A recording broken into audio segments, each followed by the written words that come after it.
I got another one. This is Steve Calhoun from Deer Creek. I actually own the North Florida GolfWeek Tour. We just took it over. We're excited to bring courses like Deer Creek, Palencia, then we're going to Jekyll Island twice this year. Some really nice golf courses in the area. We're actually excited to have some more events here in Jacksonville and get everybody out here. And we play flighted games, so if you have a handicap, you can join a flight. You might win your flight. I went out and got myself fitted. Okay. I don't think you should buy a $500 putter without getting fitted, right? So I went out and got a lab. What color is that? That is a bright fuchsia pink with custom lines on it because I like rails to putt with. Okay. So to kind of match the triple rail for the Callaway, I like that. This putter is very, very upright because I like to be up and over the ball. So for me, having my eyes over it and my hands in this position allows me to feel like I can just go back and forth, right? So this putter is 1.5 degree lean, but it's 78.5 degrees upright. So your typical putter is going to be 71, standard is 69, 67 is flat, 71 is 2 upright. So this putter is extremely upright, and people look at it, but I like being over top of the ball, so I went and had myself fitted for this. I went just to PJ Superstore and had them fit me. I just went up on the putting green and I just said, this is where I like to be. Put the putter in my hands. And so from that point, he angled it out, was like, wow, that's really upright. How do you like it? And I was making, I probably made 20 putts in a row with it. I think we'll take that model. I carry a 60, 56, and a 50. All right. They're kind of medium bounce, tour grind. All right. They're all forged face with the rust. Now, we're playing in Florida. Yeah. What do you think about bounce? So if I go to South Florida, I play a low bounce because the ground is usually firm. It's in great shape. When I moved to North Florida, I went with a mid bounce because I thought the turf conditions were worse. And so the club wouldn't react off of the ground. If I had a low bounce, it would just get kind of stuck in it. So I went with a mid bounce. Mid bounce. Right? Okay. There are some courses where I do carry like a 12 degree 60. This is a 10, right? The sand wedge is a 12. This is a 9. All my clubs are 2 degrees flat and 2 degrees strong, except for my 60, I keep it 1. My 56, I keep it 1. And my 50, I keep it 1 degree strong. I keep them at 2 degrees flat. So 64 would be standard. I keep them at 62. And I actually have the luxury of having a loft and line machine in my garage. That's not your average bear. The other thing is I have Tour X100, the 120 gram version, in the 55 and the 50 because I swing those the hardest. And I kept the Tour issue wedge 115 or 115, all right, which is more like an S300, all right, because I don't swing my 60 to hit it far, I swing my 60 to hit it close. That's right. So I wanted a little bit better feel out of it. I want you guys to notice that he actually went to the money makers. From the putter to the wedge, that's where you need to dig in. That's where you need to spend the most of your time. These are 2024 P7MC TaylorMades, right? They're all weighed out at D4, all right? So I have a fulcrum machine at home. I weighed all the heads. I glued all these myself, all right? And I built these shafts for them, all right? So these are all the X100 120 version, the lighter of the X, and then they're the Tour issues, so their standards are a little tighter. And then I play, which you can no longer get unless you're clever, the Lampkin UTX green cord, which if you wash it with soap and water, they're brand new. I do 1 wrap, standard on. And I like label up because I like to look down the line and know that I'm aiming down the right way. What size glove are you? I'm a medium. So I've been a standard wrap 1 my whole entire life. I recently, 3 years ago, switched to these grips because they were just better. I have the same setup, 5 through, I carry that in a pitching wedge through a 5 iron. Okay. Same shafts, same grips, right? They're all D4, all right? And they all cycled out within like 10 revolutions per minute. So they're really, no really combo. tight. This is not a combo set. No, well, to a certain point, right? So, so the 5 is not combo. All right. In my 3 iron, I did go with a combo. Okay. I went with a P770. All right. 3 iron. Of course, these are all bent 2 degrees flat for me. They're all 2 degrees strong, except for the 3 iron. I actually went 1 degree softer because I don't carry a 4. So I didn't need something that went 225, 220. I needed something that went 215. So I actually went a little bit softer with this. 2 degrees flat, same shaft, same grip, right? TaylorMade, pretty much all the way throughout the bag. This is the hybrid that I carry, it's Stealth. All right, this is basically a totem pole 6.0 for the hazardous. It is a specialty shaft. It's an 85 gram, 2.5 torque. I don't like torque, so I don't like heads that roll. I don't need it. I generate enough club head speed. If you have enough club head speed, look into a low torque shaft, right? This is a great shaft because it really just sends the ball out really straight. I have this turned down to 15 degrees, so 2 degrees strong. I can hit this anywhere from 220 to 247. Take a look. Yeah. He's got it further set to him, and you can play around with that. Yeah. So the lead tape I put on here because I felt like I wasn't quite getting down to it. And I always have the feeling that if I add a little weight to the head, it'll make it easier for the head to drop in. Sometimes that might mean the shaft was like a little stiffer than you anticipated, or it's just a lighter head. So this head is D5. All right, so it's a little bit heavier than all the rest. All right, I think this is one of my favorites. All right, and once again, this is a hazardous 6.0 T1100. All right, super low torque. This is a 2.4. So this head doesn't want to roll or pitch. All right, this is a beast of a shaft. All right, probably a 105 to 108 swing speed, and it's my mini. And so, once again, one strap of lead quad. Right, this is this year's. This is a little bit of a lower spinning head than last year's. I had last year's model. I didn't like it. It spun too much. I turned it all the way down to 9. I couldn't keep it low enough. Right, this one I can hit low, mid, high. All right, it's got a lower spinning shaft. This is a torque hog.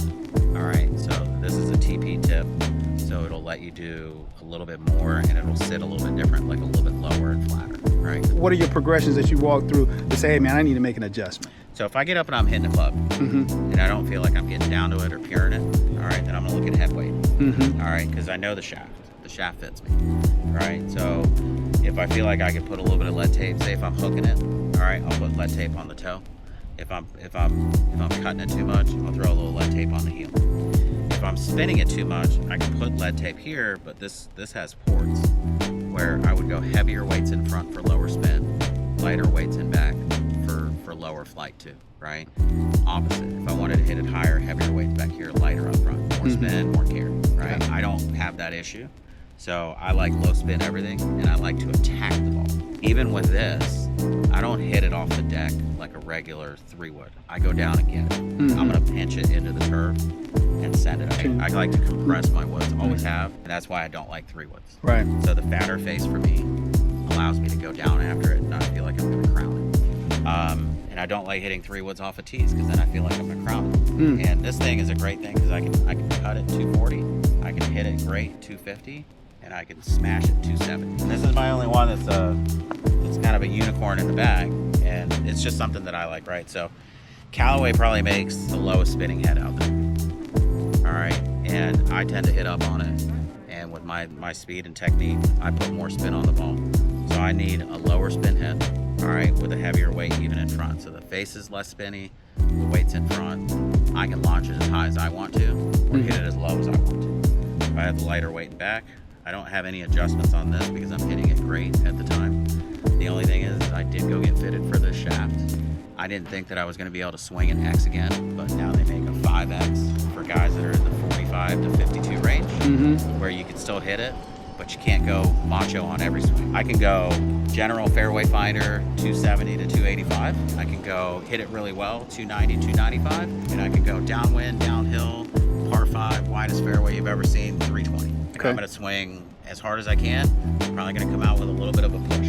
This shaft here is more of a super soft handle for this kind of shaft, right? Because they were just all rebar.